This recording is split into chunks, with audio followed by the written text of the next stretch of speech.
That Friday night at the Meridian, four men walked through the door with rage burning in their eyes. They weren't there for dinner. Their target sat alone at table 12. Victoria Sterling, the billionaire CEO whose ice-cold decision had destroyed 200 lives 8 months ago. And Marcus Reed, the quiet waiter who'd buried his past for 3 years, had 10 seconds to decide. Step in and expose who he really was, or stand back and watch everything explode. 12 hours earlier, Marcus woke to sunlight slicing through the blinds of his two-bedroom apartment on the south side. The place was small, 800 square feet of worn carpet and walls that needed paint. But it was theirs, safe, predictable, everything he'd built since walking away from the badge. Sophie's door was cracked open. He pushed it wider and found her already awake, sitting cross-legged on her bed with crayons scattered around her. 7 years old, dark hair tangled from sleep, completely absorbed in whatever she was drawing. He leaned against the doorframe. The morning light caught the dust motes drifting between them. She looked up, smiled. "Morning, Dad?" "Morning, sweetheart. What are you working on?" She held up the paper. Three stick figures, two tall, one small, standing in front of a house with a triangle roof and a yellow sun in the corner. The same picture she'd been drawing for months, with minor variations. Two adults, one child. A complete family. Something tightened in his chest. He kept his voice light. "Looks great. You hungry?" "Pancakes?" "Pancakes." In the kitchen, he mixed the batter while Sophie climbed onto the counter stool, still clutching her drawing. The routine was mechanical now. Flour, eggs, milk, a pinch of salt. The griddle hissed when he poured the first circle of batter. Sophie traced her finger along the crayon lines. "Dad, today at school we're doing presentations about heroes. I want to talk about you." His hand stilled on the spatula. "Sweetheart, I'm just a waiter."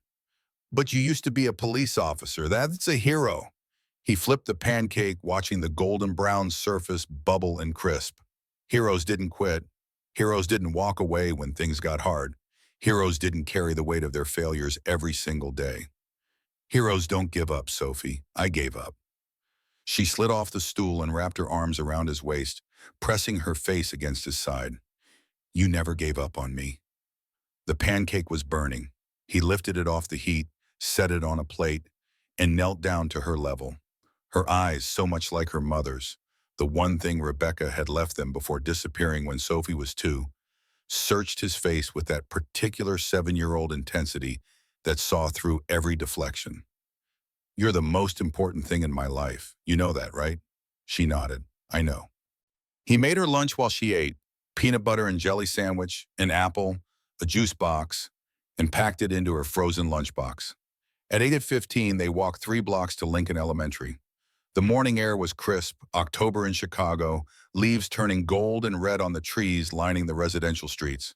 At the school entrance, she hugged him tight. "Love you, Dad." "Love you too. Have a good day." He watched her disappear through the doors, her backpack bouncing with each step, then turned and walked home. The apartment felt emptier in the daylight. He cleaned the kitchen, put away Sophie's crayons, straightened the couch cushions. By 9:30, he was back in bed, trying to sleep before his shift started. The badge sat in the bottom drawer of his nightstand. He never opened it anymore, but he knew exactly where it was, wrapped in the same handkerchief his father had given him the day he graduated from the academy.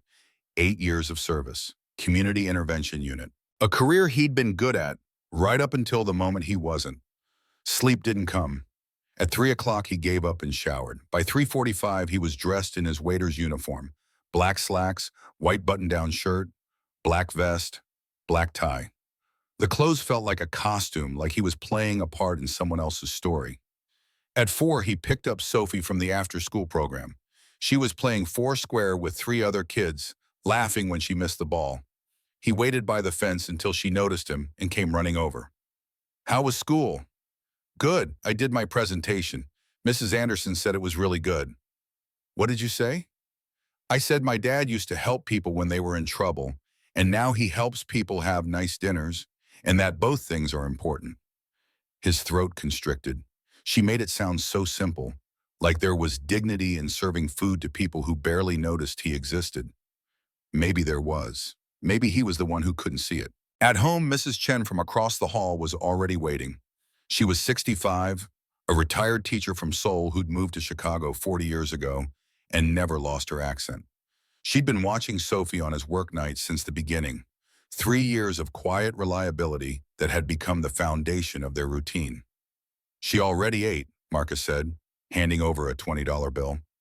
Chicken nuggets and carrots. Homework's done. Bedtime at 8:30. Mrs. Chen waved away the money. You pay me next time. You work too hard. I pay you every time. She took the bill, folded it into her cardigan pocket. Sophie is good girl, never trouble. He kissed Sophie's forehead. She was already settling in front of the TV, barely registering his departure. That was the hardest part, how normal it had become for him to leave. The drive to the Meridian took 40 minutes in rush hour traffic. Downtown Chicago rose around him in walls of glass and steel, the skyline glittering in the fading daylight. The restaurant occupied the ground floor of one of those towers, a place where expense accounts ran into four figures and reservations required a month's notice. He parked in the employee lot 3 blocks away and walked. The evening air had turned cold, that particular October chill that promised winter was coming. By the time he pushed through the service entrance at 6:45, his fingers were numb. The kitchen was already chaos. Chef Antoine barking orders in rapid-fire French and English. Line cooks moving in practiced synchronization. The air thick with the smell of butter and garlic and expensive cuts of meat. Marcus skirted the edge of the controlled mayhem and headed for the staff room. Sarah Wilson was already there, adjusting her hair in the mirror mounted on the wall. 28, blonde, perpetually cheerful in that way that suggested she'd never faced a problem she couldn't smile through. She caught his reflection. Hey, Marcus, ready for another thrilling Friday night? As ready as I'll ever be. Table 12 is yours tonight. Ice Queen's coming in. He didn't correct her. Victoria Sterling came twice a week, Wednesdays and Fridays, always at 8 o'clock, always table 12 in the far corner.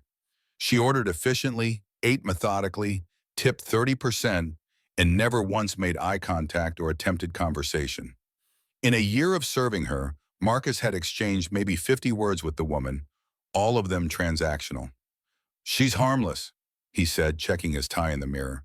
She's weird. Who eats alone at a place like this twice a week? Someone who doesn't want company. Or someone who's too cold to have friends. Carlos Mendez walked in, already fastening his vest. 41, head waiter, built like he'd played linebacker in high school. Sarah, leave the lady alone. She tips better than anyone in this place. I wish every customer was exactly like her. Sarah rolled her eyes. You just like her because she doesn't talk. Correct. Talking is how customers complain. Harold Grant appeared in the doorway, 55, manager for 20 years, gray hair perfectly trimmed, expression perpetually stern. Floor opens in 10 minutes. Marcus, you're on tables 8, 12, and 15 tonight. Carlos has the bar section. Sarah, you've got the window tables. Everyone clear? They nodded. Harold's gaze lingered on Marcus for a moment longer than necessary, then he turned and walked away. He's been watching you lately, Sarah said, once Harold was out of earshot. I haven't done anything. That's my point. You're too good at this job. It's suspicious. She wasn't wrong. Marcus had perfected the art of being invisible, anticipating needs before customers asked, clearing plates at precisely the right moment, refilling water glasses when they hit the halfway mark. The skills translated well from police work. Observation, pattern recognition, staying 3 steps ahead of the situation. At 7 o'clock, the first customers arrived. The Meridian filled quickly on Friday nights. Executives celebrating closed deals, couples dressed for anniversaries, wealthy retirees who treated dining like a performance. Marcus moved between his tables with practiced efficiency, taking orders, delivering drinks, navigating the delicate social dance of upscale service. At 8 o'clock exactly, Victoria Sterling walked through the door. She was 38 but carried herself with the severe composure of someone older. Black suit, Armani, if Marcus had to guess, though he knew nothing about fashion beyond what rich people wore to expensive restaurants. Black heels that added 3 inches to her 5'7" frame. Hair pulled back so tight it looked painful. No jewelry except a watch that probably cost more than his car. Jennifer, the hostess, greeted her with practiced warmth. Victoria handed over her coat without a word and walked directly to table 12. She didn't need to be led. She knew exactly where she was going. Marcus gave her 2 minutes to settle before approaching. She was already absorbed in her iPad, fingers swiping through what looked like financial reports. He set down the bottle of Pellegrino sparkling water, her usual, without being asked. She glanced up for half a second, gave the smallest nod, and returned to her screen.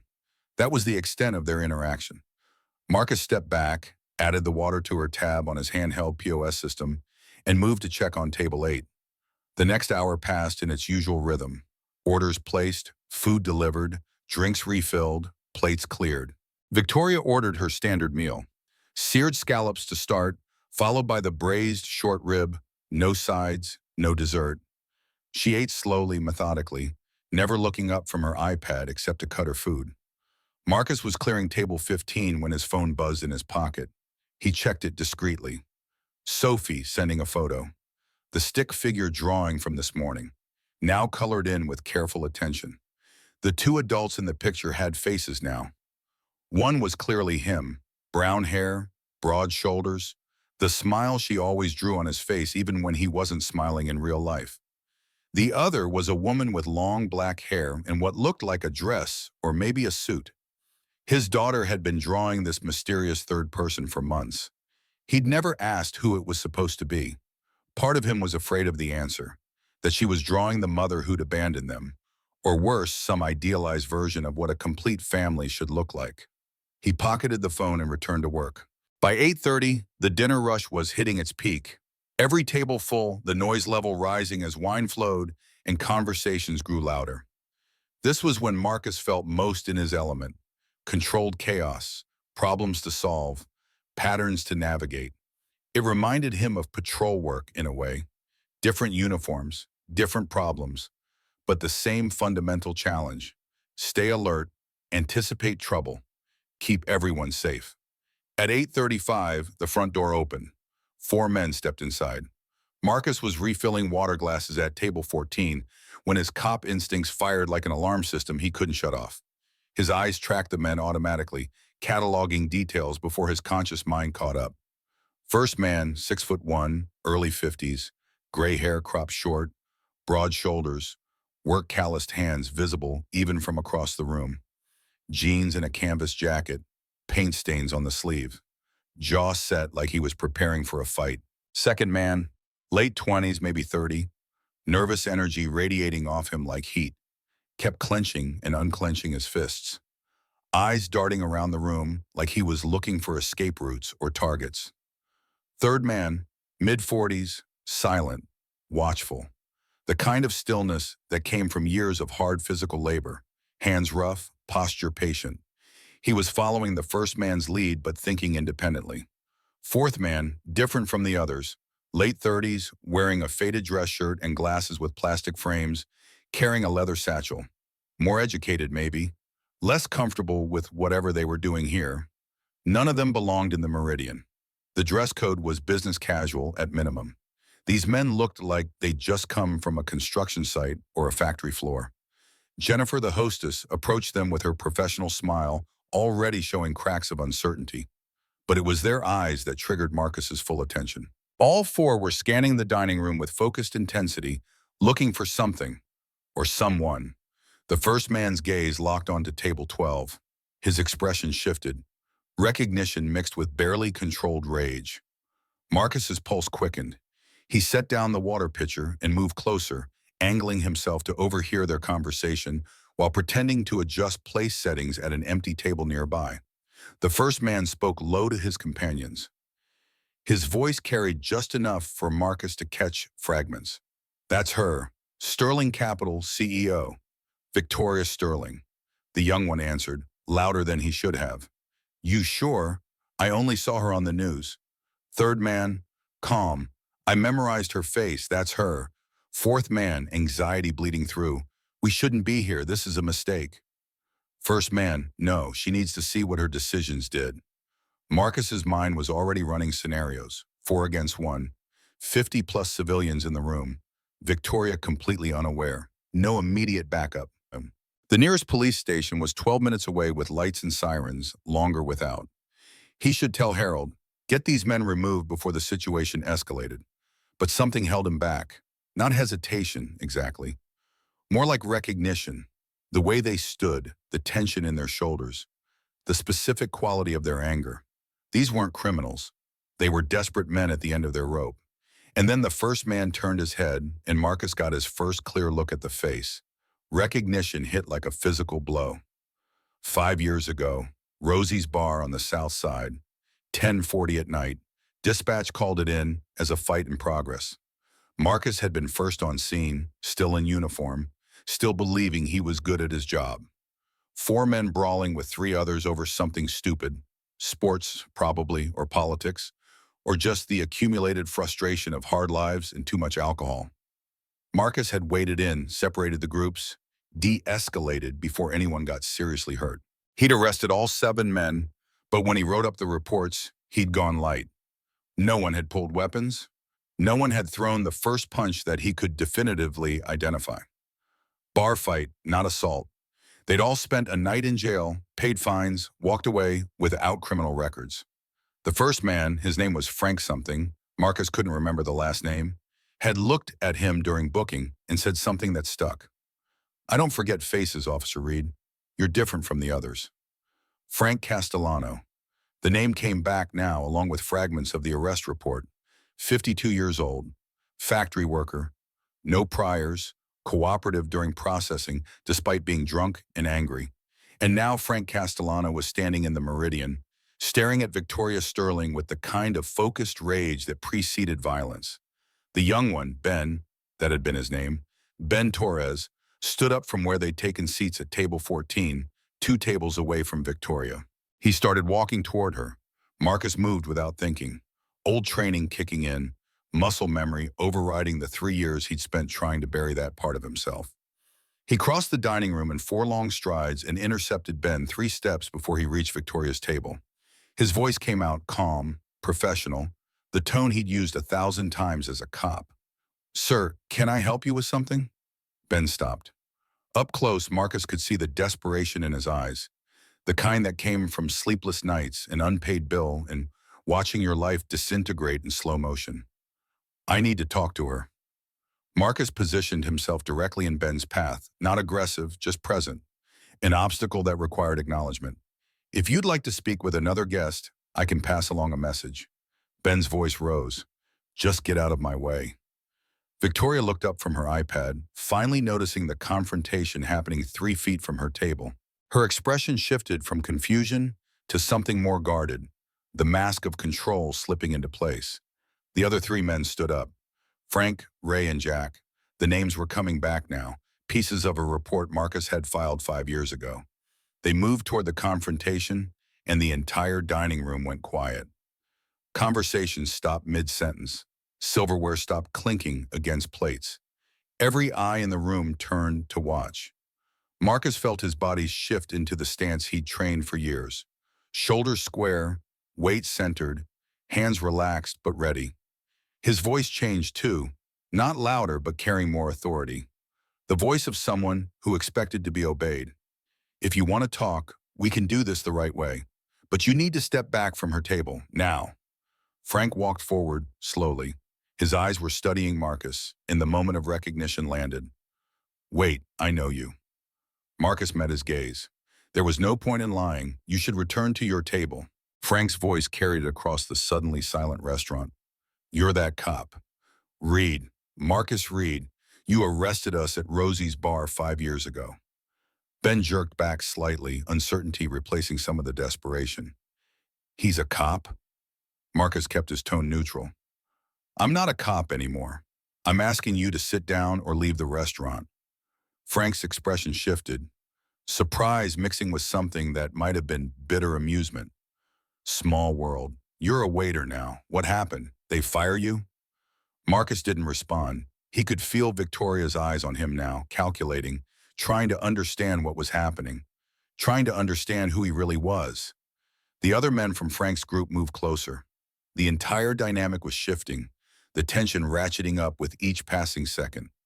Customers at nearby tables were standing, moving toward the exits. Someone, a woman at table 15, had her phone out, probably calling 911. Harold Grant appeared at the edge of Marcus's peripheral vision, pushing through the kitchen doors with his manager face on, professional concern masking panic. "Marcus, what's going on here?" Before Marcus could answer, Victoria stood up. Her voice cut through the tension with the cold precision of someone used to controlling rooms full of hostile men. "What is this about?" Frank turned to face her fully, and all the rage that had been simmering found its target. "Sterling Capital. You remember Morrison Manufacturing? 8 months ago, you pulled your investment." Victoria's expression remained controlled, but Marcus saw the slight tension in her shoulders, the first crack in her composure. "That's business. The project wasn't profitable." Frank's laugh was sharp, humorless. "Business. You sit here in your $2,000 suit, eating meals that cost more than my weekly unemployment check, and you call it business?" Ben found his voice again, anger overriding fear. 200 people lost jobs. "My wife left me because I couldn't pay the mortgage. You want to call that business too?" Ray spoke for the first time, his voice quieter than the others, but somehow more devastating because of it. "I worked there 20 years. My daughter had to drop out of college. She's at Target now, stocking shelves instead of studying engineering." Jack stepped forward, still clutching his satchel. "We have documents, internal emails. We know what you knew before you pulled out." Marcus's mind was racing, processing information faster than conscious thought. This wasn't random violence. This was organized desperation.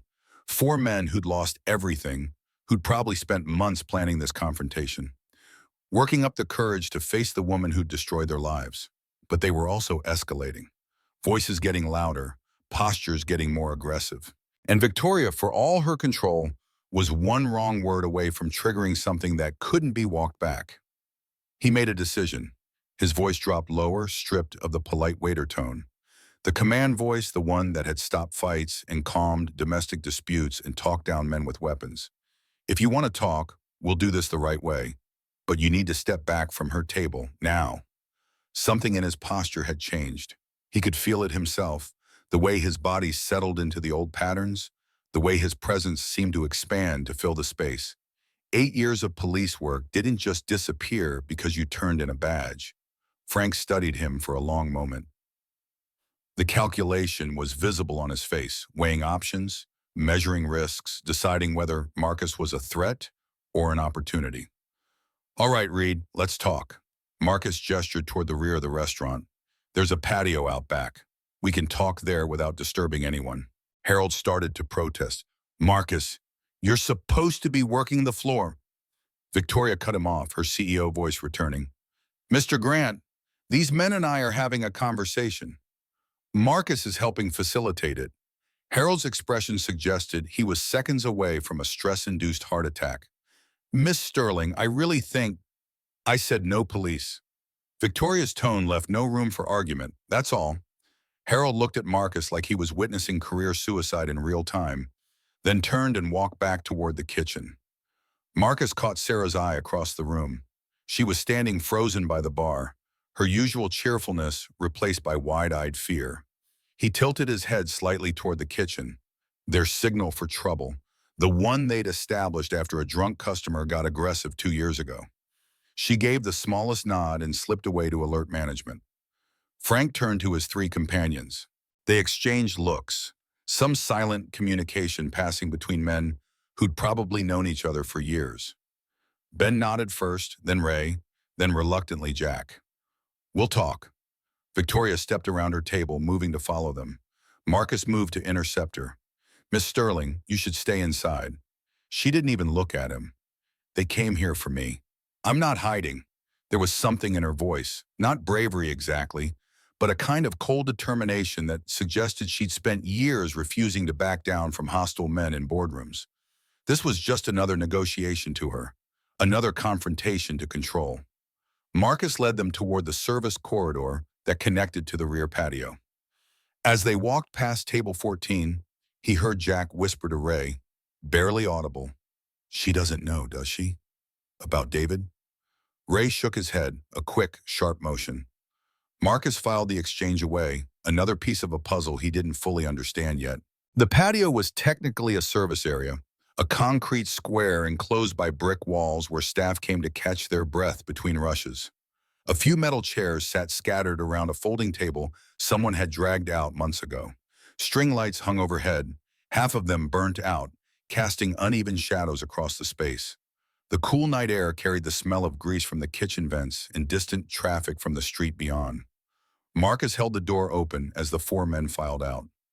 Ben kept glancing back toward the restaurant like he was already regretting this.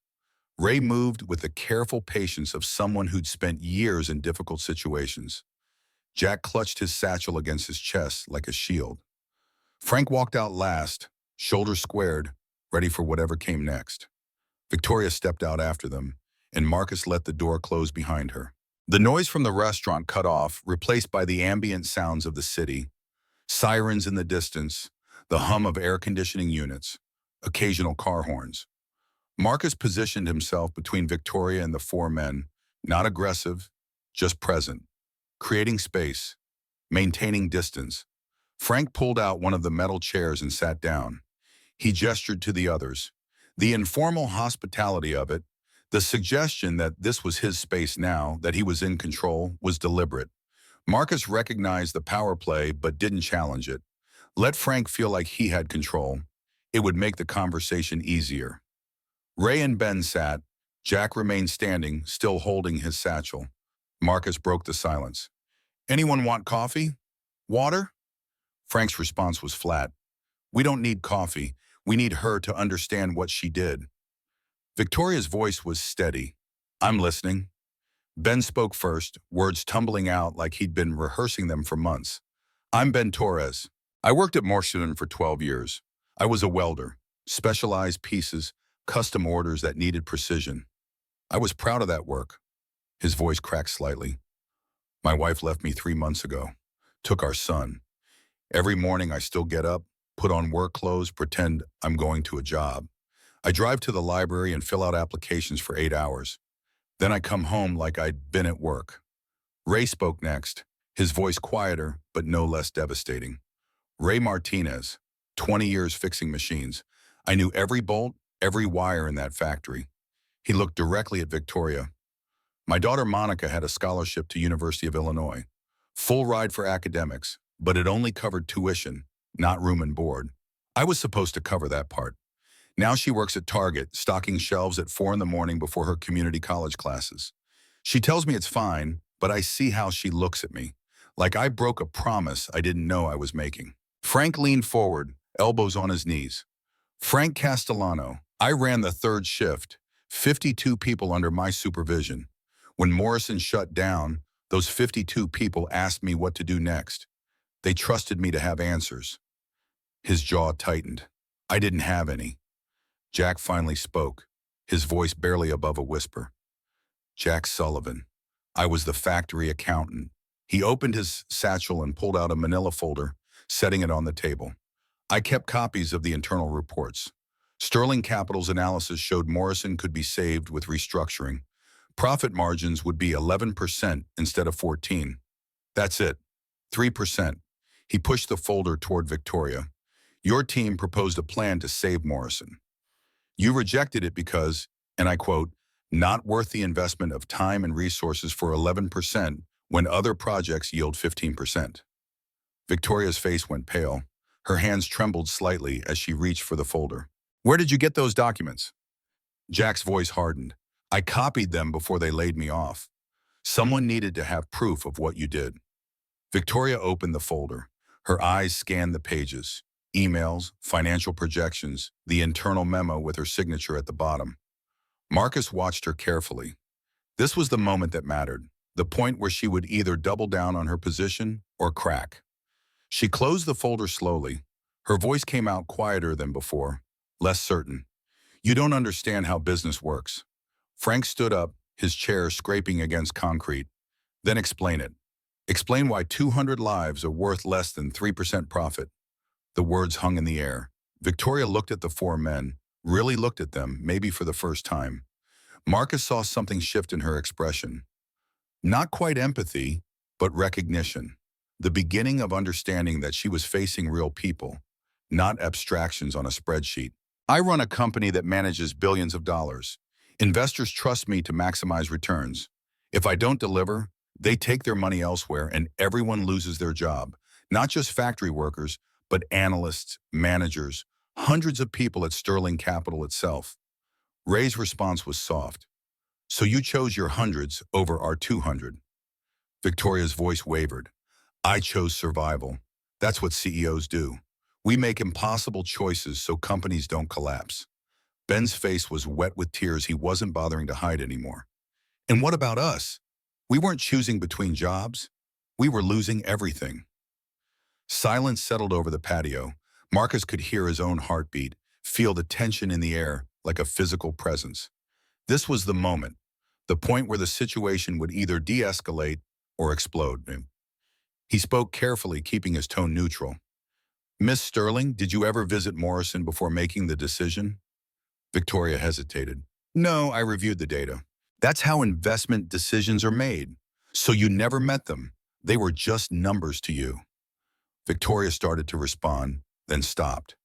Her carefully constructed control was crumbling, piece by piece. If I visited every investment property, I'd never have time to. Marcus cut her off, his voice firm, but not harsh. That's not what I asked. I asked if you ever saw them as people. Victoria's mouth opened, closed. No words came out. And then, so quietly, Marcus almost didn't hear it. No, because if I did, I couldn't have made the decision. The admission landed like a grenade. Ben looked away, wiping his face. Ray stared at the concrete. Jack set his satchel down for the first time since they'd arrived. Frank's shoulders sagged, some of the rage draining out of him.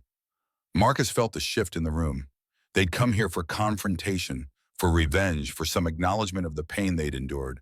And Victoria had just given it to them. Not intentionally, maybe, but honestly. Frank turned his attention to Marcus. You said you're not a cop anymore. Why'd you leave? That's not relevant.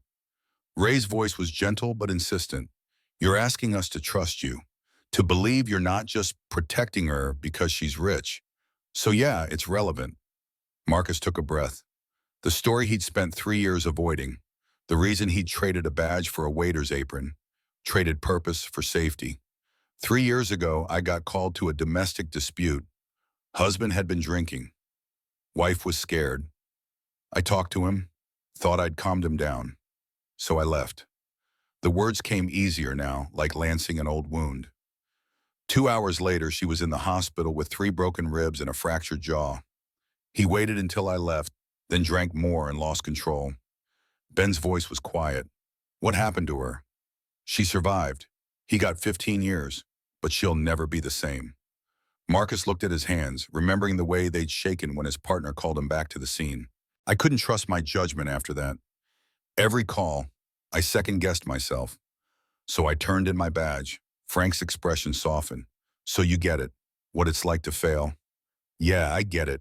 Victoria spoke for the first time in minutes, her voice stripped of its CEO authority. Is that why you became a waiter? To disappear? I have a daughter, 7 years old. I needed a job that let me be there for her. And yes, I needed to stop making decisions that could hurt people. Ray leaned forward suddenly. Your daughter's name is Sophie, right? Marcus's head snapped up. How do you know that? My daughter Monica works at Sophie's school. She's a teacher's aide in the after-school program. Sophie talks about you all the time. How her dad used to be a police officer. How he helps people now. The connection hit Marcus like electricity. Ray Martinez. Monica Martinez. The young woman who'd been picking Sophie up from the playground for 3 years, who sometimes stayed late to help her with homework. The daughter who dropped out of university to work at Target and community college because of Victoria's decision. The world was smaller than he'd thought, the connections tighter. Every decision rippling outward in ways you couldn't predict or control. Sophie shouldn't be proud of me. I quit. Ray's voice carried certainty. She's proud because you show up every day, because you take care of her. That's more than a lot of fathers do. Victoria stood abruptly, startling everyone. She walked to the edge of the patio, her back to them all, shoulders rigid. When she spoke again, her voice was different, raw, unguarded. My brother David killed himself 10 years ago. He lost his job when an investment company pulled out of the factory where he worked. No one offered him retraining. No one helped him transition. He was discarded. The silence that followed Victoria's admission stretched like wire pulled too tight. Frank remained seated, but his posture had changed, less aggressive, more uncertain. Ben wiped his face with the back of his hand. Ray stared at Victoria's back with something that might have been understanding starting to form. Jack still clutched his satchel, knuckles white against the leather. Victoria turned around slowly. Her eyes were red but dry, as if she'd learned long ago how to cry without actually releasing tears. David worked at Riverside Mills in Pennsylvania. 15 years as a shift supervisor. Married, 3-year-old son named Ethan. Good job, decent pay, plans to send his kid to college. Her voice carried the flat affect of someone reciting facts to avoid feeling them. Then Pinnacle Group bought the mill, declared it unprofitable, shut it down, 300 workers out on the street within 60 days. Ben shifted in his chair, just like Morrison, exactly like Morrison. David applied for 200 jobs. No callbacks. Savings ran out.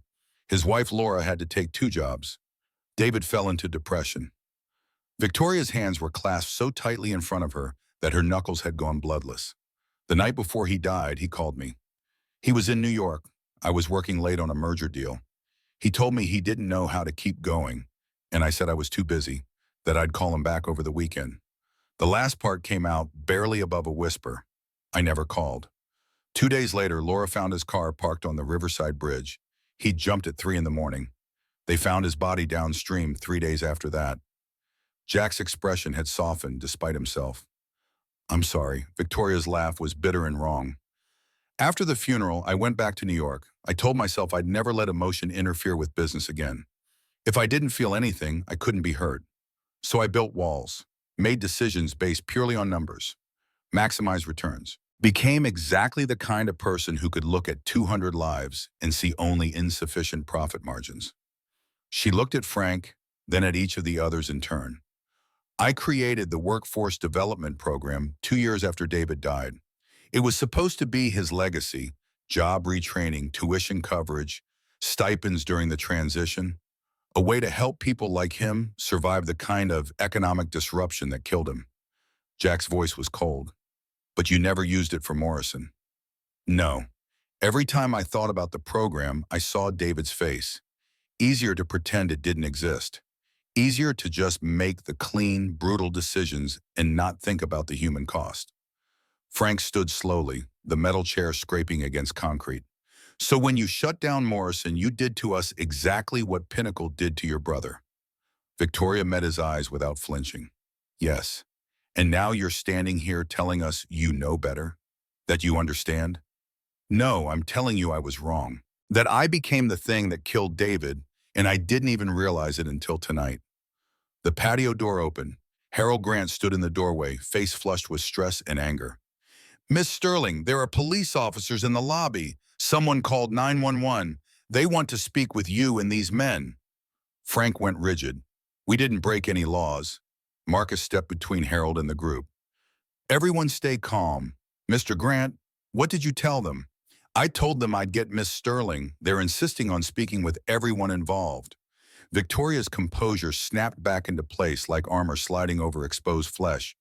Mr. Grant, inform the officers there's no issue here. I'm handling this. Harold's professional mask was cracking. Miss Sterling, 4 men confronted you in a public establishment. Regardless of your personal feelings, I said there's no issue. That's the end of it. The police aren't going to just leave because... Victoria pulled out her phone. Would you like me to call the commissioner's office or perhaps the mayor? Because I have both numbers, and I will explain that Chicago PD is wasting resources harassing law-abiding citizens having a private conversation.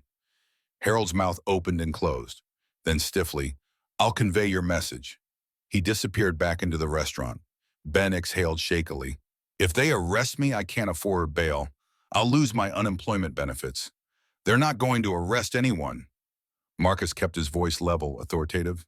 Miss Sterling is right. No crime has been committed, but she should still talk to the officers, explain the situation properly. Victoria nodded once. Fine, but these men stay here. No interrogations. Marcus followed her inside through the service corridor to the main dining area. The restaurant had emptied considerably. Probably half the tables were vacant now, customers having decided their expensive dinners weren't worth witnessing whatever drama was unfolding. The remaining diners watched with poorly concealed curiosity as Victoria and Marcus crossed to the lobby. Two officers waited near the host stand, a woman in her mid-30s with sharp eyes and a nameplate that read Martinez, and an older man whose badge identified him as Officer Chen. Marcus felt the old familiarity wash over him, the particular frequency of cop presence that he'd once inhabited every day. Martinez spoke first. "Miss Sterling, we received a 911 call reporting 4 men threatening a female patron. Are you that patron?" "Yes." But there was no threat. "We're having a business discussion." Chen's expression suggested deep skepticism. A business discussion that required moving to a back patio? Marcus stepped forward slightly. "Officers, I'm Marcus Reed. I used to work with CPD Community Intervention Unit, badge number 4728. Martinez's eyes narrowed with recognition. "Reed, I remember you. You left the force about 3 years back." "Yes, I work here now as waitstaff. The situation earlier was tense, so I facilitated moving the conversation to a quieter location. No violence occurred, no threats were made." Chen wasn't convinced. "We still need to speak with the 4 men. Victoria's voice cut through the exchange like a blade. "Officer Chen, these men lost their jobs 8 months ago when my company withdrew investment from their factory. They came here tonight to make me understand the consequences of that decision. They have every right to do so, and I have no intention of pressing any charges or complaints." Martinez tried again. "Ma'am, we have a responsibility to investigate. Do you also have a responsibility to harass victims of corporate decisions who are seeking nothing more than dialogue? Because if so, I'll be happy to discuss that responsibility with your superiors. I'm quite sure the media would find it an interesting story." Chen and Martinez exchanged glances. Years of experience had taught them to recognize battles they couldn't win. Chen's voice was tight with frustration. "If there's no complainant and no crime, we're done here. Thank you for your quick response." Victoria's tone had shifted back to corporate courtesy, the kind that made clear the conversation was over. The officers left. Harold materialized again from wherever he'd been hovering. "Miss Sterling, I really must insist. The situation is resolved, Mr. Grant." Victoria didn't even look at Awesome.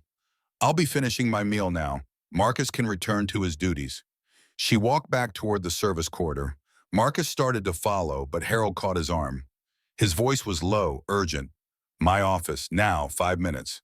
Marcus pulled free and headed back to the patio. The 4 men were exactly where he'd left them, though the configuration had shifted slightly. They'd pulled the chairs into a tighter circle, and the hostile energy from earlier had dissipated into something more like exhausted uncertainty. "Miss Sterling is handling the police. There won't be any arrests." Frank looked up. "She covered for us." "Why?" "Maybe because she's starting to understand you're not criminals. You're just people who got crushed by decisions made in boardrooms." Jack's voice was flat. "Understanding doesn't pay my bills." "No, but it's the first step toward something that might." Victoria returned before anyone could respond. She moved with purpose now, the vulnerability from her confession about David carefully locked away again. She pulled up a chair and sat down, crossing her legs at the ankle. "I meant what I said earlier. The Workforce Development Program exists. It covers job retraining in high-demand fields, pays all tuition and fees, and provides a $2,500 monthly stipend during the program." Ben's skepticism was evident. "Why would you do that now?" "Because I should have done it 8 months ago. Because sitting here listening to you, I finally understood what I'd been avoiding. You're not statistics or line items. You're David. All of you are David, and I let it happen again." Frank's jaw tightened. "Pretty words. What's the catch?" Victoria looked directly at Jack. "The documents you have, the internal emails and memos. If those become public, Sterling Capital's reputation takes significant damage. Investors pull out, stock prices drop, and the 3,000 people employed across our portfolio companies face layoffs." "There it is." Jack's voice dripped with bitterness. "You want us to stay quiet. I want you to let me try to fix this. Not just for the four of you, but for every person who lost their job when Morrison closed. All 200 can apply for the program. I'll personally review and approve every application. Marcus watched the calculation happen on their faces. The math was simple but cruel. Accept help now and give up the leverage of public exposure, or go public and destroy any chance of assistance while potentially hurting other workers.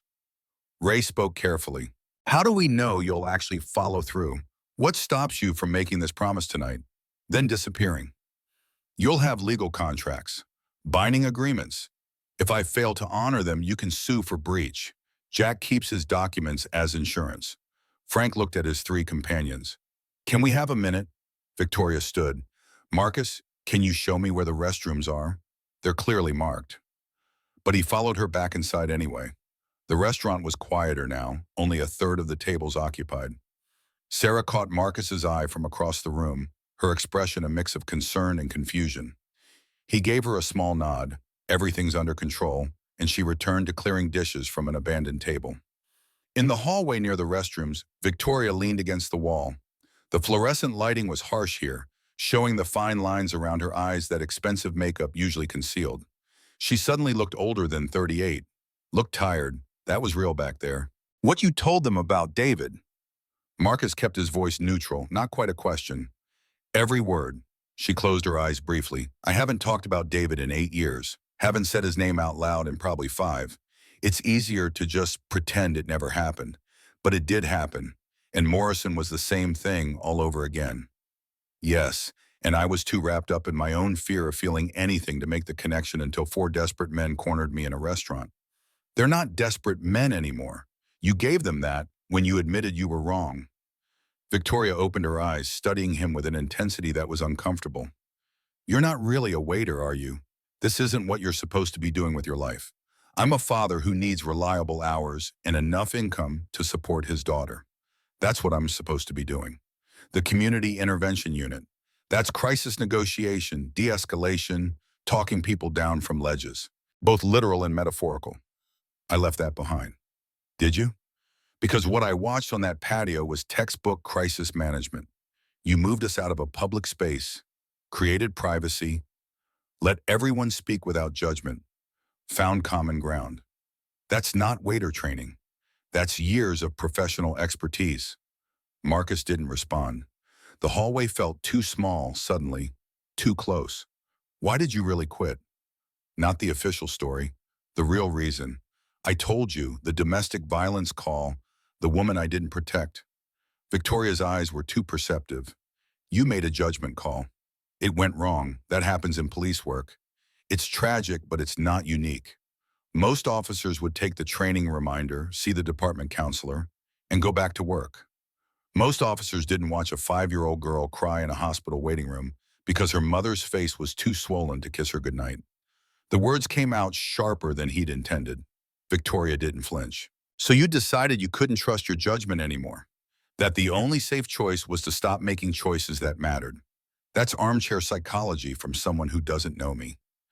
You're right, I don't know you. Victoria pushed away from the wall. But I know what it looks like when someone punishes themselves for being human.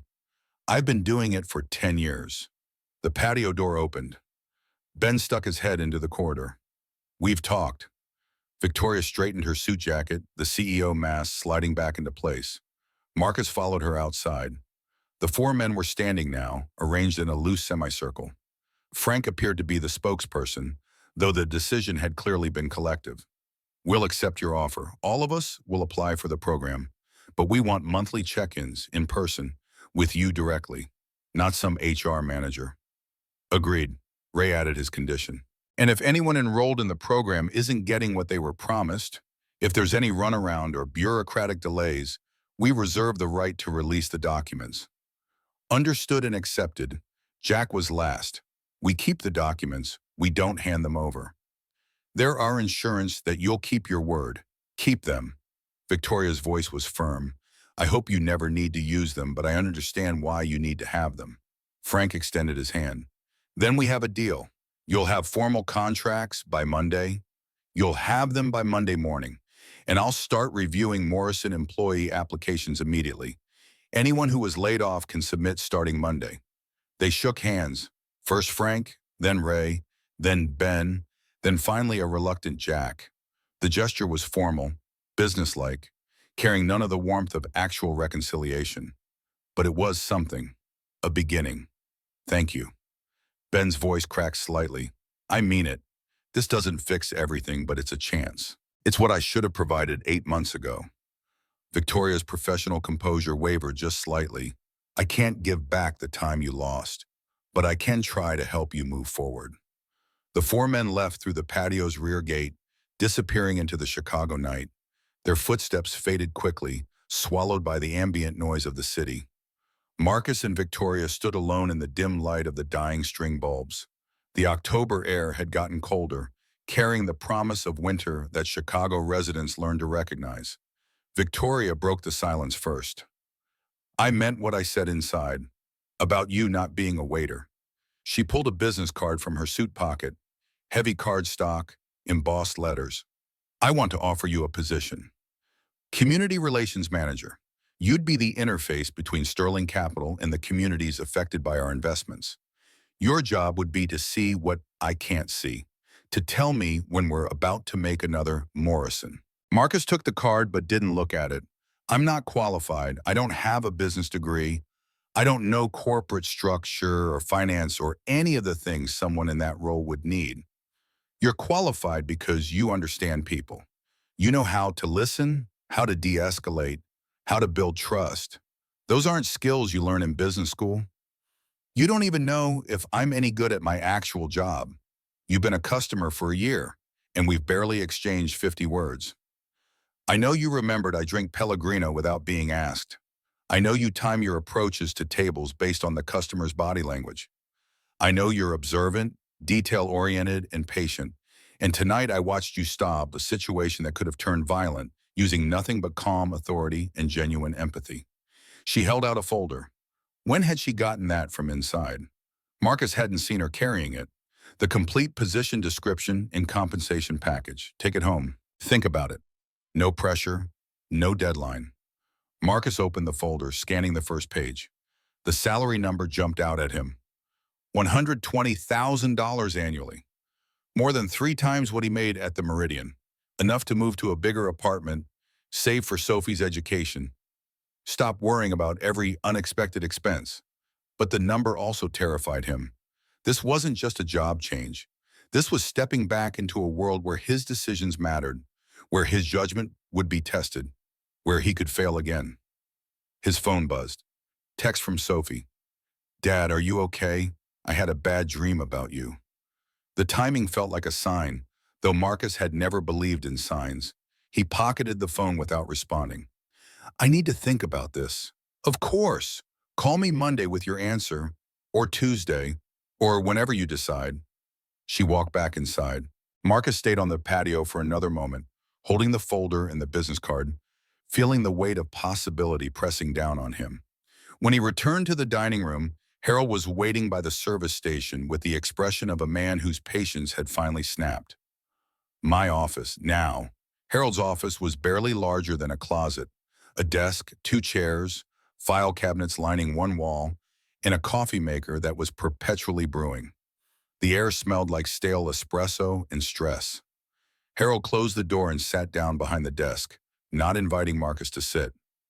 You want to explain what happened tonight? 4 men had a grievance with a customer. I de-escalated the situation and moved it somewhere private. No violence occurred, no property was damaged. No other customers were disturbed beyond the initial confrontation. You abandoned your section, left tables unattended, took aggressive patrons to a restricted area to prevent a scene that would have destroyed the restaurant's reputation and possibly put other customers at risk. Harold rubbed his temples. Miss Sterling explained the situation. She said you potentially prevented a violent incident. Then you understand why I did what I did. What I understand is that you're a waiter who suddenly revealed he used to be a police officer, took control of a dangerous situation without consulting management, and made decisions that were from outside your job description.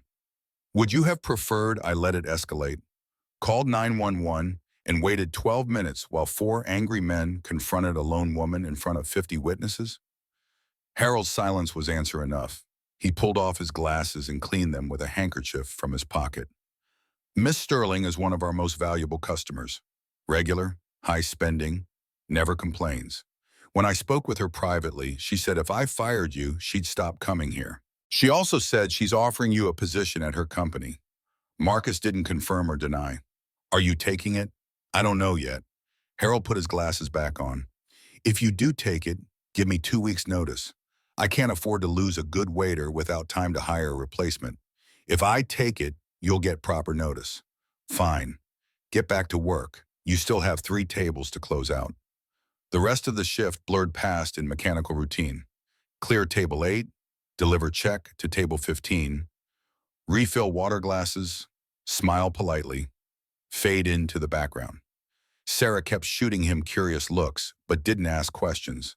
Carlos gave him a thumbs up, solidarity from one service worker to another, recognizing that Marcus had done something unusual and survived it. At 11:15, Marcus clocked out. The folder from Victoria was in his locker. He tucked it into his bag without opening it again. The drive home took 30 minutes through empty streets. Chicago at midnight was a different city. Quieter, darker, the daytime bustle replaced by taxis and delivery trucks and people whose work happened while others slept. Marcus had always liked the night shift rhythm, the way it created a separate world. Mrs. Chen was asleep on his couch, a Korean drama playing softly on the television. He touched her shoulder gently. She woke with the instant alertness of someone who'd raised 3 children and learned to sleep lightly. How was Sophie? Perfect as always. Homework finished, bath done, asleep by 8:30. Thank you. Marcus handed her 2 20s instead of the usual one. Mrs. Chen started to protest. This is too much. You stayed late. I appreciate it. She took the money, folding it carefully into her purse. Your night was interesting?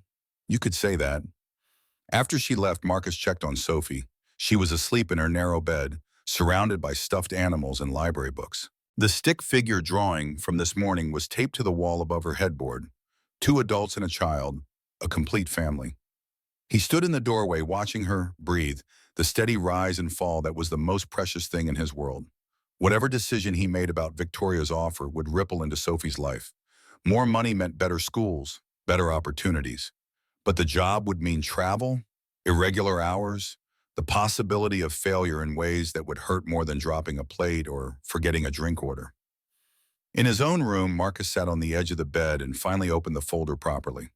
The job description was detailed, professional, clearly written by someone who understood what the role would actually require. Community Relations Manager, Sterling Capital Partners.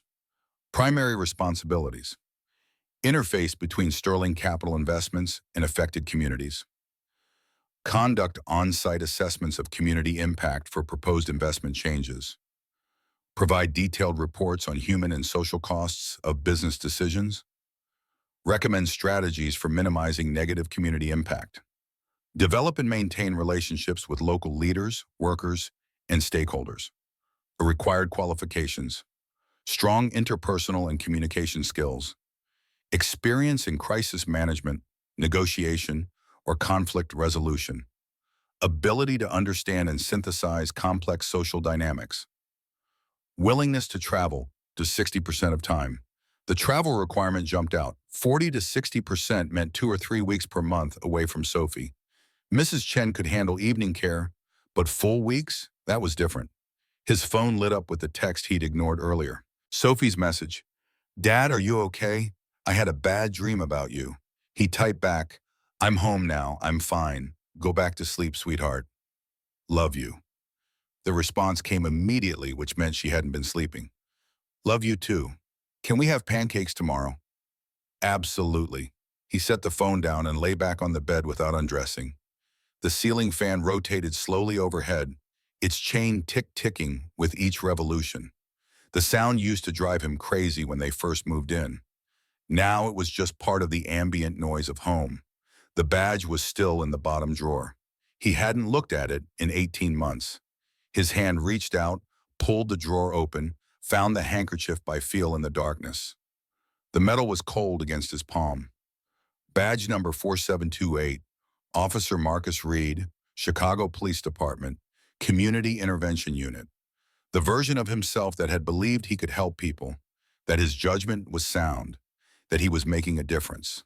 That version had watched Amy Chen's daughter cry in a hospital and learned how wrong he could be.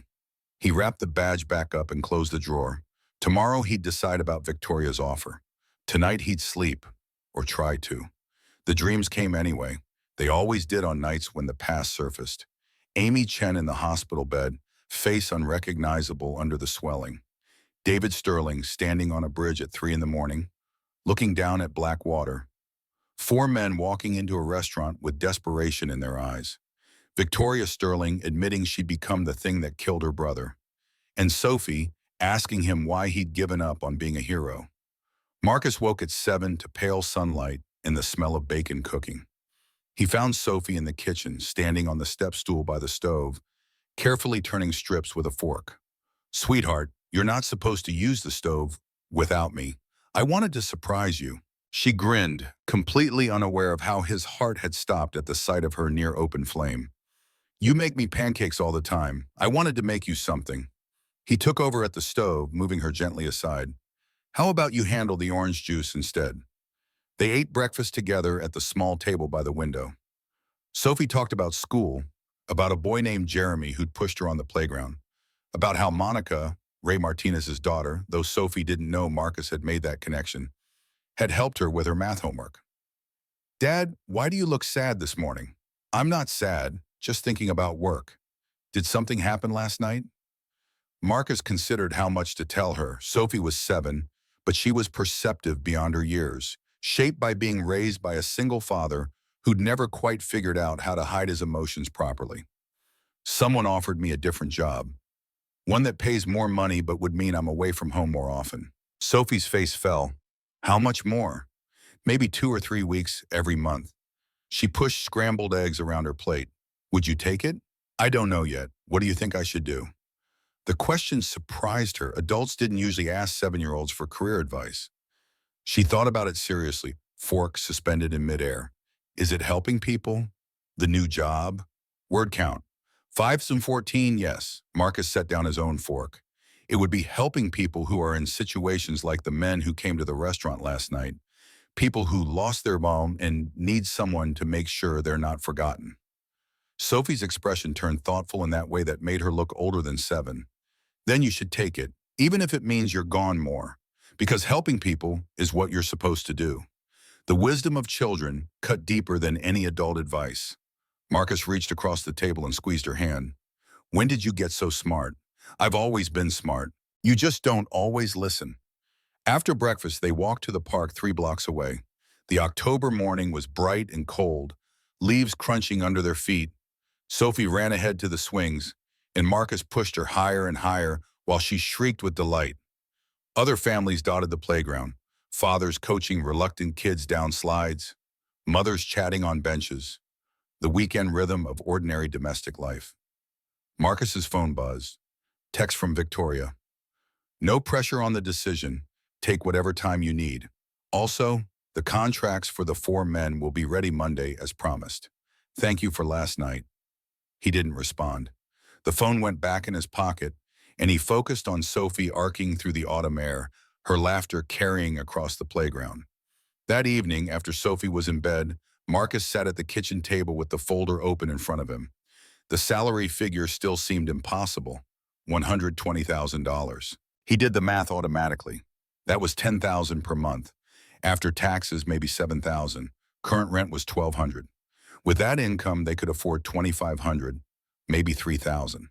A 2-bedroom apartment in a better neighborhood, better schools, money for Sophie's college starting to accumulate in a real savings account instead of the anemic checking balance that barely stayed 3 digits ahead of zero. But the travel, 40 to 60%, meant being gone more than he was home.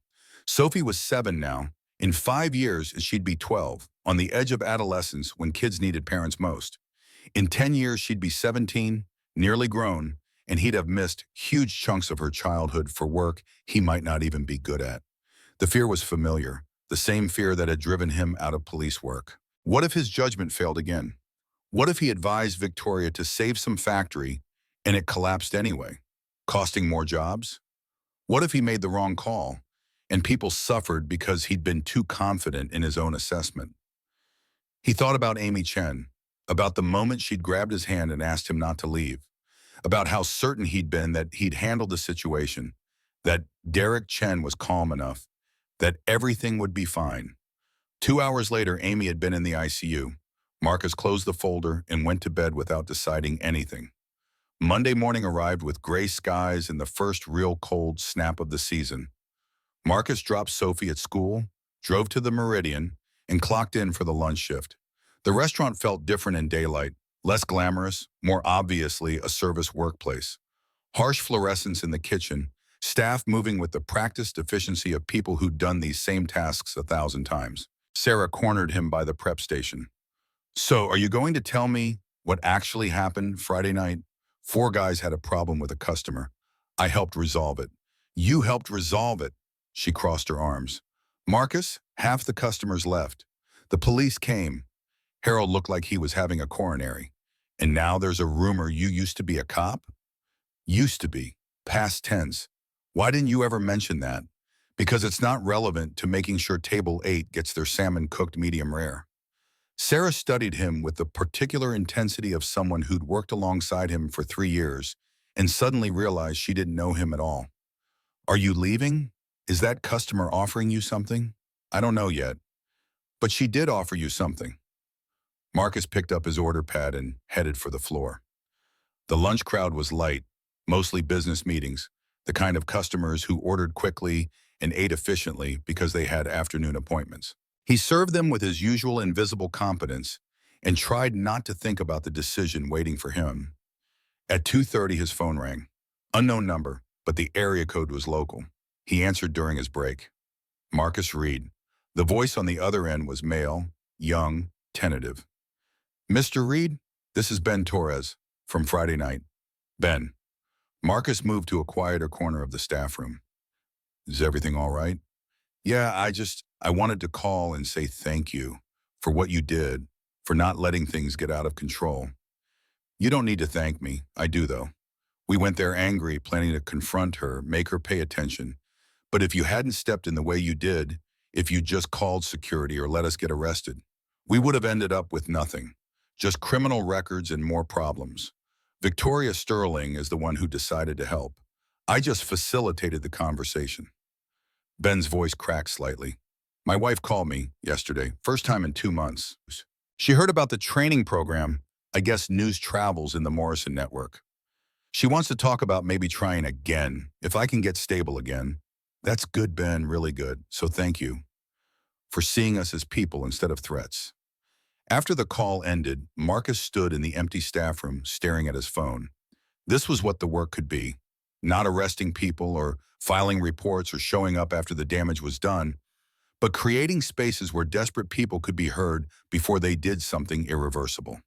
He pulled out Victoria's business card and dialed. She answered on the second ring. "Marcus, have you decided?" "Not yet, but I have questions. Ask anything." "The travel percentage. Is that negotiable?" "Somewhat. We could start with 30% and adjust based on need. The role is new, so there's flexibility in how it's structured. And if I fail, if I give you advice that turns out to be wrong and it costs jobs or money or both." Victoria was quiet for a moment. Then, "Failure is always possible. But right now I'm making decisions with incomplete information, seeing only financial data and missing the human cost entirely. Your perspective might be wrong sometimes, but it's a perspective I need. The question isn't whether you'll be perfect, it's whether you'll be honest and thoughtful. I need until Wednesday to decide." "Wednesday is fine. The 4 men from Morrison are signing their contracts this morning. 57 other former Morrison employees have already submitted applications to the program." "Jack Sullivan too?" "No, not yet, but Ray Martinez and Frank Castellano both enrolled immediately." Marcus ended the call and returned to work. The afternoon shift blurred into evening. Sarah watched him with concerned eyes, but didn't ask more questions. Carlos clapped him on the shoulder as they were closing up. "Whatever you decide, you'll make the right choice." Marcus wasn't sure he believed that anymore. Tuesday morning, Sophie woke up with a fever. Nothing serious, 99.8, probably just a cold, but enough that she couldn't go to school. Marcus called in sick to the Meridian for the first time in 18 months, and spent the day on the couch with Sophie tucked under a blanket against his side, watching Disney movies and bringing her apple juice at regular intervals. At one point, she looked up at him. "Dad, in that new job, who would take care of me when I'm sick? Mrs. Chen would still be here, and I'd come home immediately if you needed me. But you might be far away."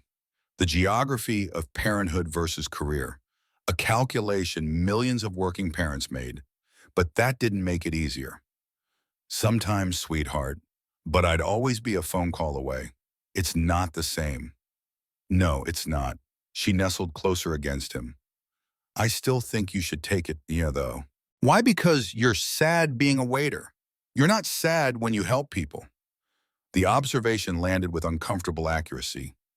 Marcus had thought he had hidden it better, the quiet dissatisfaction, the sense of wasted potential, the way he felt smaller every time he put on the uniform. "I'm not sad. I have you. That makes me happy. You can be happy with me and sad about work." She yawned, fever making her drowsy. People have more than one feeling. Wednesday morning arrived clear and cold. Sophie's fever had broken overnight, and she went to school with her usual energy. Marcus drove to Sterling Capital's offices instead of the Meridian. The building was exactly what he'd expected.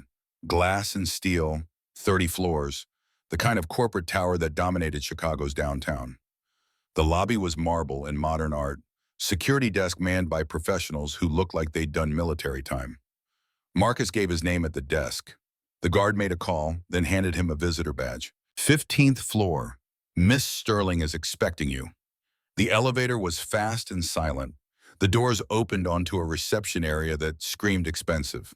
Leather furniture, abstract paintings that were probably originals. Floor-to-ceiling windows offering views of Lake Michigan, stretching gray and vast to the horizon. A young woman at the reception desk smiled. "Mr. Reed, Miss Sterling's office is this way." Victoria's office occupied the corner, windows on 2 walls. The space was immaculate, desk clear except for a laptop and a single photo frame facing away from him, bookshelves lined with financial texts and business biographies, no personal touches beyond that one photograph. Victoria was on the phone when he entered. She gestured to a chair across from her desk, finishing her conversation. "Yes. No, the board meeting is Thursday. I'll have the Hartwell report by then. Thank you, Diane." She hung up and stood, extending her hand. "Marcus, thank you for coming in." Her handshake was firm, professional. She was dressed in a navy suit today, hair pulled back as severely as always. But something in her expression was different, less guarded. The mask hadn't disappeared entirely, but it had thinned. "I haven't decided yet." Marcus remained standing. "But I wanted to see the actual workplace before I made a final call." "Smart. Let me introduce you to the team." She led him through the office, a maze of cubicles and glass-walled conference rooms and smaller private offices. The people they passed were young and intense, the energy of a workplace where everyone was brilliant and knew it. Victoria introduced him to half a dozen executives. Chief Financial Officer Diane Chen, cold and skeptical. Chief Operating Officer Thomas Bradford, friendly but cautious. Head of HR Jessica Wu, enthusiastic about the community focus. In a conference room, Victoria closed the door and pulled up a presentation on the wall-mounted screen. "This is Hartwell Industries, manufacturing plant in Gary, Indiana. 150 employees. Sterling Capital invested 5 years ago. Last year, they showed 8% profit margin. We typically require 15%. The screen showed financial charts, revenue projections, cost analyses, numbers that meant jobs, livelihoods, families. "I visited Hartwell last week." Victoria advanced to the next slide. Photos of the factory floor, workers at machines, the kind of industrial photography meant to humanize a business. "The plant manager is George Hartwell, son of the founder. He's offered to try efficiency improvements to reach 10% margins within 6 months. What would you do?" Marcus kept his voice neutral. 6 months ago, I would have pulled our investment immediately. 8% is below our threshold. But now," she turned away from the screen to face him directly. "Now I'm thinking about David, about Morrison, about whether maximizing every dollar of profit is worth destroying communities." So I'm asking you, if you take this job, Hartwell would be your first assignment. I'd send you there to assess whether 6 months is realistic, whether George can actually improve margins, and what happens to Gary, Indiana, if we pull out. Marcus studied the financial data. He didn't understand half the terminology, but the basic math was clear. Hartwell was making money, just not enough money by Sterling Capital standards. What does your board think about giving them 6 months? The board thinks I'm letting emotion cloud judgment. There's already talk of a vote of no confidence. Would losing Hartwell prove them right? Victoria's smile was bitter. Maybe. Or maybe it would prove that some things are worth more than maximum returns. Marcus looked at the photos of workers, real people with families, bills, hopes, just like the Morrison employees, just like Ray Martinez and Ben Torres and Frank Castellano. If I take the job, I need to visit Hartwell myself. Talk to workers, management, community leaders. Understand what closure would actually mean. That's exactly what I'd expect you to do. And if my assessment says you should pull out, if the numbers don't work and the community impact, while real, isn't enough to justify keeping a failing investment, Victoria met his eyes. Then you tell me that, and I make the decision based on complete information instead of just financial data. I'm not asking you to tell me what I want to hear. I'm asking you to show me what I can't see. The door opened. Diane Chen entered without knocking, carrying a tablet. Victoria, the board moved the meeting to this afternoon. 4 o'clock. Richard Voss insists on discussing the Hartwell situation today. Victoria's jaw tightened. Fine. Tell them I'll be ready. Diane's eyes flicked to Marcus, assessment and dismissal in equal measure. Is this the former police officer? She didn't wait for confirmation. The board will want to know about this new position, how it's funded, what oversight exists, why we need community relations when we have a perfectly functional PR department, because PR manages our image. Community relations would manage our impact. There's a difference. The board may not see it that way, especially given your recent emotional responses to business situations. The emphasis on emotional was deliberate, cutting. Victoria's expression went cold. Thank you, Diane. I'll prepare my remarks. After Diane left, Victoria turned back to Marcus. That's what I'm facing. A board that thinks compassion is weakness, that views the Morrison situation as a temporary lapse in judgment rather than a wake-up call. Why do you stay? If they don't support your vision, why not just sell your shares and start something new? Because I control 51% of voting shares.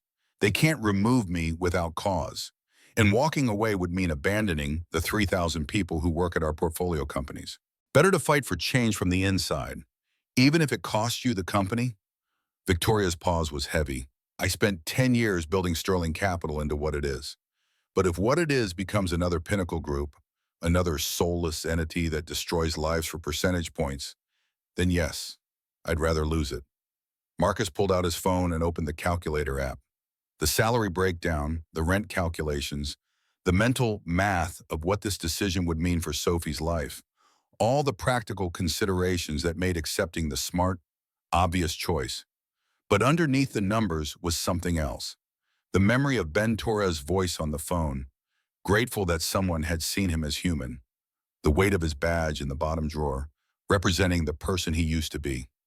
Sophie's stick figure drawings of 3 people, her child's understanding that families and lives could grow beyond their current boundaries. I'll take the job, but I need some conditions. Name them. 1, I start with 30% travel, not 40.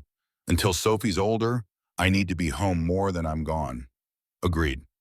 2, if I tell you something you don't want to hear, if my assessment conflicts with your hopes, you actually listen. You don't just hire me as cover for decisions you've already made. That's exactly what I want. Honest assessment, even when it's difficult. 3, I need 2 weeks to give notice at the Meridian. Harold needs time to find a replacement. Victoria extended her hand. 2 weeks. Welcome to Sterling Capital, Marcus. They shook. The grip was firm, the gesture binding. Marcus felt the familiar weight settle on his shoulders, the weight of responsibility, of decisions that would matter, of the possibility of failure that had driven him away from police work 3 years ago. But this time the weight felt different, not crushing, purposeful. I'll have HR draw up the formal offer letter today. Victoria was already pulling out her laptop, fingers flying across the keyboard. You'll start November 1st. First assignment is Hartwell Industries. Full assessment, recommendation on whether we proceed with the 6-month trial or pull investment immediately. How soon do you need the assessment? 2 weeks from start date. The board meets again November 15th, and they'll want a decision. That's fast. That's business. Victoria looked up from her screen. Can you do it? Yes, she smiled. A real smile, not the corporate mask. Good, because I'm betting my company's future on this working. Marcus left Sterling Capital and drove straight to the Meridian. It was too early for the dinner shift, but Harold would be there doing prep work and administrative tasks. He found him in the office reviewing supplier invoices. I need to give notice. Harold set down his pen slowly. The CEO job. Yes, I start November 1st. The manager's expression cycled through frustration, resignation, and something that might have been respect. 2 weeks? 2 weeks, fine. Harold pulled out a form from his desk drawer. Fill this out. And Marcus, yes, whatever you're doing at that company, do it right. I've watched you work for 3 years. You're good with people. Better than most. Don't waste that. The acknowledgement was unexpected, almost uncomfortable. Marcus took the form. Thank you. The lunch shift that day was strange. Serving tables while knowing each order taken, each plate delivered was counting down to an ending. Sarah noticed immediately. You're leaving. It wasn't a question. November 1st, the CEO job. Community Relations Manager.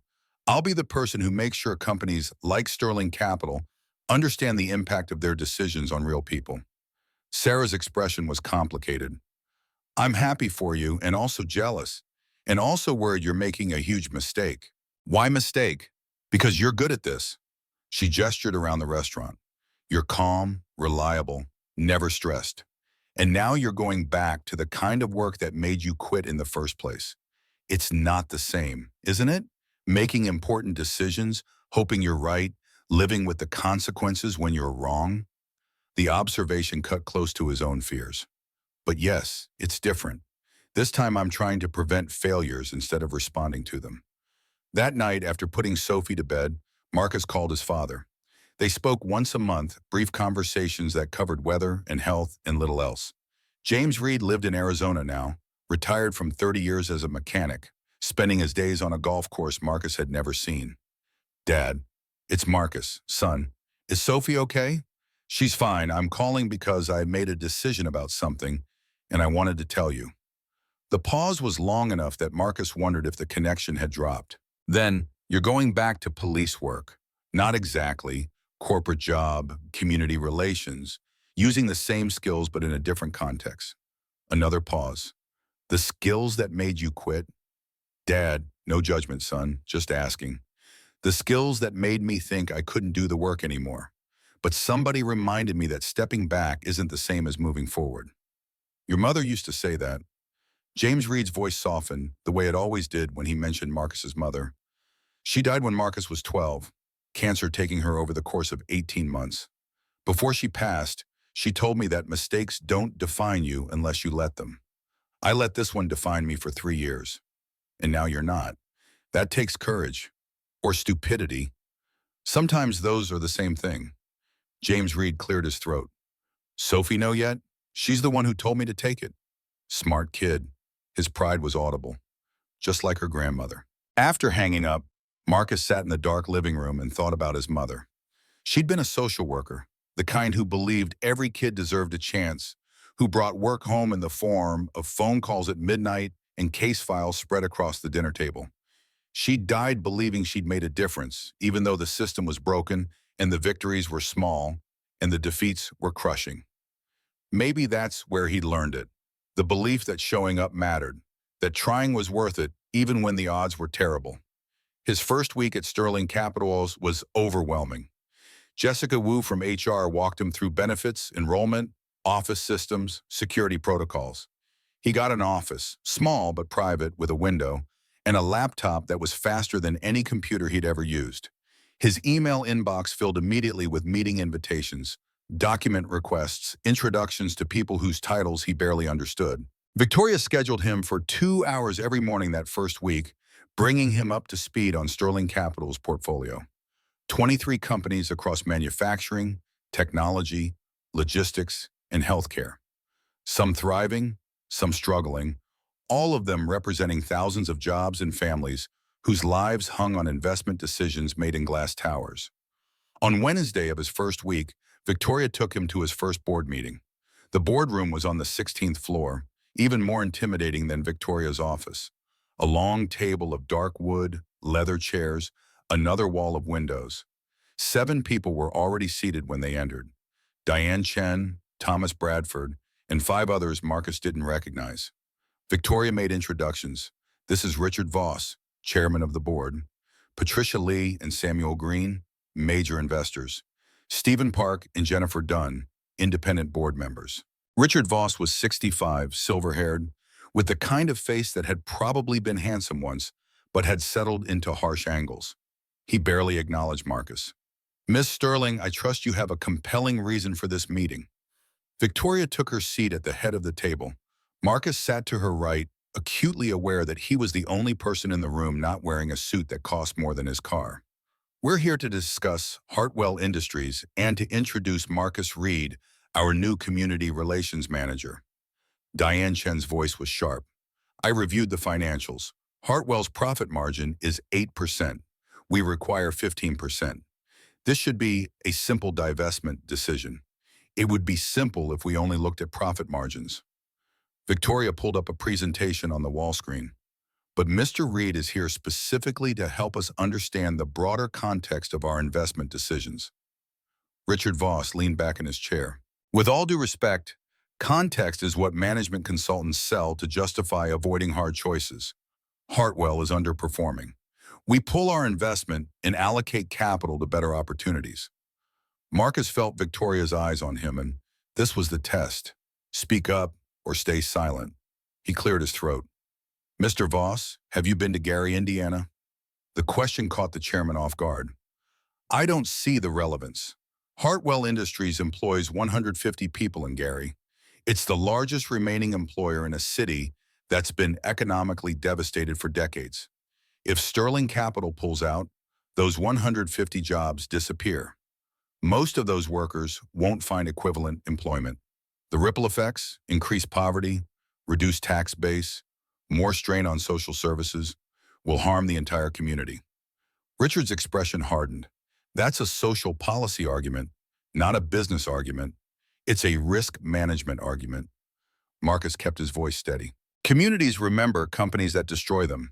If Sterling Capital becomes known for extracting profit without regard for human impact, future investments face increased resistance, negative publicity, and regulatory scrutiny.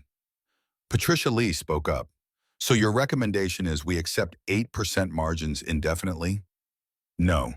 My recommendation is we give Hartwell's management the 6 months they've requested to improve efficiency. If they reach 10% margins by May, we continue the investment. If not, we exit. But we exit having given them a fair chance. Samuel Green jumped in. And if they fail, we've lost 6 months of opportunity cost. Victoria answered before Marcus could. Opportunity cost is real, but so is reputational cost. Morrison Manufacturing taught me that decisions made purely on financial metrics can have consequences we don't anticipate. Richard Voss's face had gone red. Morrison Manufacturing was an emotional response to a personal tragedy. This board cannot make investment decisions based on the CEO's feelings about her brother's suicide. The room went silent. Diane Chen looked uncomfortable. Thomas Bradford studied his hands. Patricia Lee and Samuel Green exchanged glances. Victoria's voice dropped to barely above a whisper, but it carried absolute authority.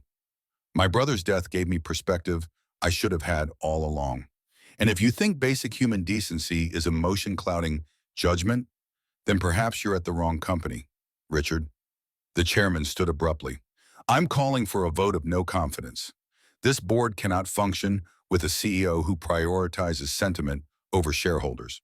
Patricia Lee raised her hand. I seconded the motion. The procedural language that followed was beyond Marcus's understanding. Bylaws and quorum requirements and voting procedures. But the basic dynamic was clear. Richard Voss was trying to remove Victoria, and he had at least some board support. Victoria remained calm throughout. Under our bylaws, a no-confidence vote requires 75% approval. I control 51% of voting shares. The math doesn't support your motion, Richard. Then we'll take this to the shareholders directly.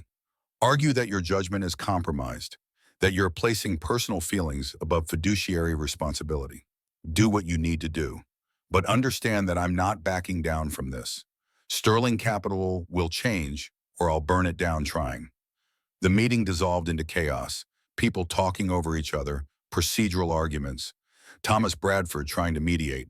Marcus sat quiet, watching Victoria face down the board with the same cold determination she'd shown on the restaurant patio. This wasn't emotion. This was calculated conviction. After the board members left, Victoria slumped in her chair. That went well. They're trying to remove you. They're welcome to trial. But Richard needs 75%, and he can't get there without my shares. The worst he can do is make noise. What if he convinces other shareholders? Public pressure, media attention. Victoria's smile was grim. Then we see whether anyone actually cares about responsible capitalism or if it's all just talk. Marcus drove to Gary, Indiana the next morning. The drive took 90 minutes through increasingly bleak landscapes. Chicago's suburbs giving way to industrial zones, then to Gary's rusted remnants of former industrial might. The city looked like something dying slowly, blocks of abandoned buildings alternating with struggling neighborhoods trying to hold on. Hartwell Industries occupied a brick building on the east side, 3 stories, probably built in the 1950s, showing its age but still functional. Marcus parked in the employee lot and walked to the main entrance. George Hartwell met him in the lobby. Early 60s, gray hair, work-worn hands, eyes that showed both pride and worry. Mr. Reed, thank you for coming. Call me Marcus. I'm here to understand your operation, talk to your people, see what's actually at stake. The tour took 3 hours. George walked him through every department: fabrication, assembly, quality control, shipping. Introduced him to workers at their stations, explained processes, showed him the custom orders that were Hartwell's specialty. The place was clean, organized, functioning well despite equipment that was clearly decades old. In George's office afterward, Marcus got to the heart of it. Tell me honestly, can you reach 10% margins in 6 months? George pulled out a folder thick with spreadsheets and projections. If we renegotiate with 2 suppliers, implement the efficiency changes I've outlined here, and increase throughput by 8%, we can get to 9.5%. Maybe 10 if everything breaks right. That's a lot of ifs. Yes, George met his eyes directly. But I've been running this plant for 22 years. I know it's possible. The question is whether Sterling Capital will give me the chance to prove it. Why does this matter so much to you? You could sell the plant, retire comfortably.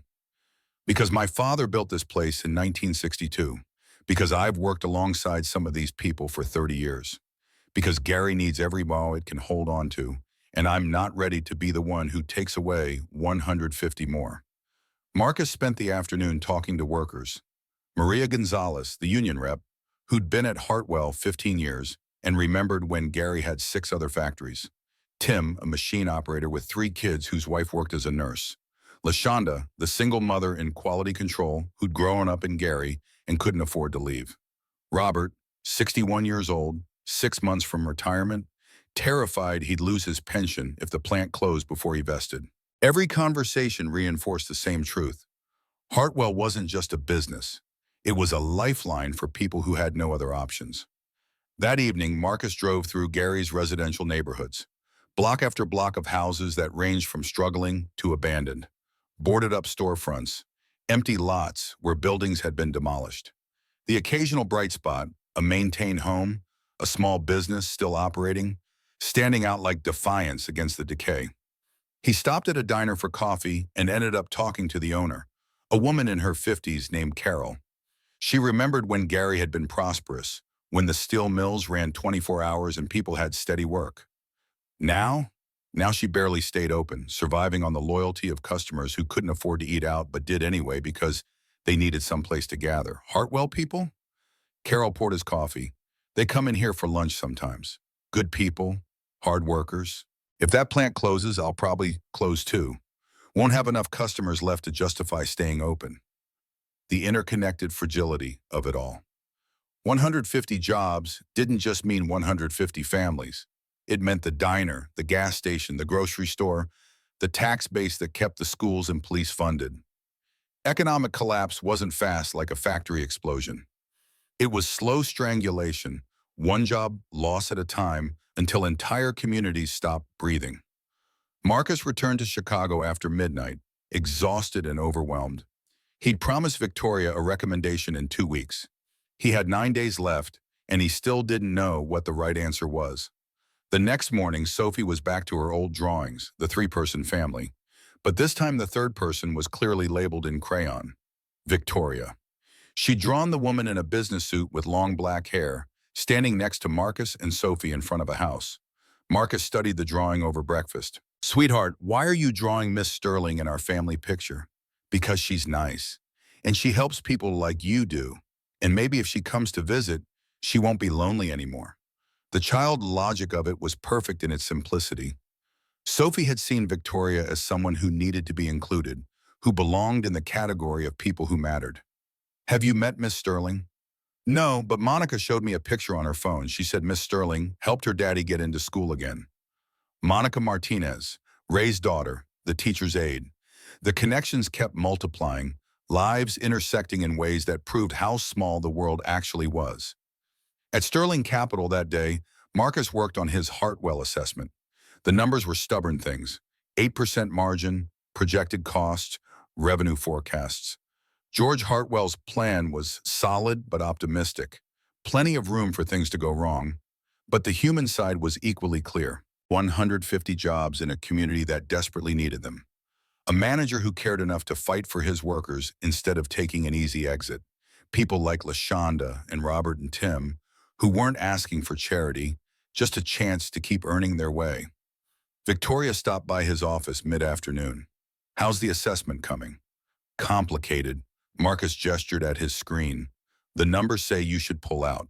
8% margins don't justify continued investment by any standard business metric." But metrics don't account for context. Gary's economy is fragile. Hartwell closing would accelerate decline in ways that create long-term costs, social, political, reputational, that don't show up in quarterly reports. "So your recommendation is?" "I don't know yet. I need to finish the full analysis." Victoria sat in the chair across from his desk. "Off the record, what does your gut say?" "That George Hartwell deserves his 6 months. That those workers have earned the right to fight for their jobs. But I'm also afraid I'm letting emotion cloud judgment. The same thing Richard Voss accused you of doing. Emotion and judgment aren't opposites." Victoria's voice was firm. "Emotion is data. It tells us what we value, what we're willing to fight for. The question is whether we let it override factual analysis or inform it. And if the board fires you for letting it inform your decisions, then I get fired for doing what I believe is right instead of what's profitable." There are worse ways to lose a career. Marcus worked late that night, building spreadsheets and drafting reports. At 8 o'clock, Sophie called. Mrs. Chen had made dinner, helped with homework, gotten Sophie ready for bed. Everything was fine, but Sophie wanted to say goodnight. "Love you, Dad. Are you helping people today?" "Trying to. That's all you can do." After hanging up, Marcus thought about the badge in his drawer at home. The younger version of himself who'd believed helping people was straightforward. Good guys and bad guys, right and wrong, clear lines you could follow. 3 years of waiting tables had taught him that most situations were murkier. But maybe that was okay. Maybe helping people wasn't about perfect judgment. It was about showing up and trying, knowing you might fail but choosing to engage anyway. He finished the Hartwell assessment at 2 in the morning. The document was 30 pages. Financial analysis, community impact assessment, risk evaluation, and recommendations. The conclusion was complicated, hedged with caveats and conditions, but it came down to a clear choice. The next morning, Marcus presented to Victoria in her office. She read through the assessment silently, occasionally stopping to reread sections or check his calculations. Finally, she looked up. "You're recommending we proceed with the 6-month trial, with conditions. George Hartwell needs to hit specific monthly benchmarks. If he misses 2 consecutive months, We pull out immediately. No more extensions, no second chances. This is his opportunity, and it's finite. Victoria set down the report. This is going to cause problems with the board. Richard will use it as proof I'm not fit to lead the company. Probably, but you asked me for honest assessment. This is it. Hartwell deserves the chance, and Sterling Capital can absorb the opportunity cost of 6 months. She stood and walked to the windows, looking out at Lake Michigan, stretching gray and infinite. I've been thinking about David a lot lately, about what he would have wanted, whether this is honoring his memory or just indulging my own guilt. Marcus joined her at the window. Does the distinction matter? Victoria's reflection in the glass showed a small, sad smile. I don't know anymore, but I know that I can't keep making decisions the way I used to. Something has to change, even if it costs me everything. The board meeting that afternoon was exactly as hostile as expected. Richard Voss spent 20 minutes dissecting Marcus's report, pointing out every optimistic assumption and questionable projection. Diane Chen backed him up with financial arguments. Patricia Lee and Samuel Green expressed serious concerns about opportunity cost and precedent setting. But Thomas Bradford surprised everyone by supporting the recommendation.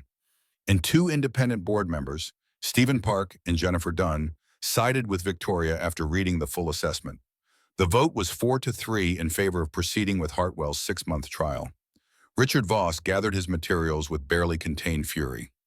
This decision will be noted in the record. When it fails, as it inevitably will, the board will remember who was responsible. I'm counting on that. Victoria's voice was steady. Because when it succeeds, I want credit for trying something different.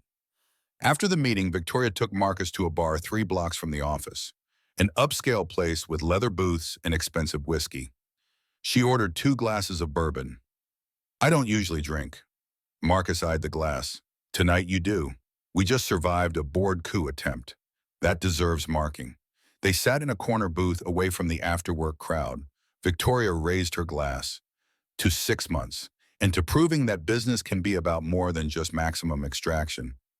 Marcus clinked his glass against hers. To not failing spectacularly. The bourbon burned going down, but in a good way. Victoria laughed, actually laughed, the sound surprising and genuine. You know what's strange? I've been CEO for 8 years, and I've never had a drink with any employee. Always kept that wall up. Professional distance. Is that wall why you eat alone twice a week at the Meridian? Victoria's smile faded, partly. Also because loneliness feels safer than vulnerability. Can't get hurt if you don't let anyone close. Sounds lonely. It was, still is sometimes. But less so since that Friday night. Since 4 desperate men and 1 former cop reminded me that connecting with people is possible. Marcus thought about his own 3 years of isolation, hiding behind the waiter's uniform, convincing himself that staying small kept Sophie safe.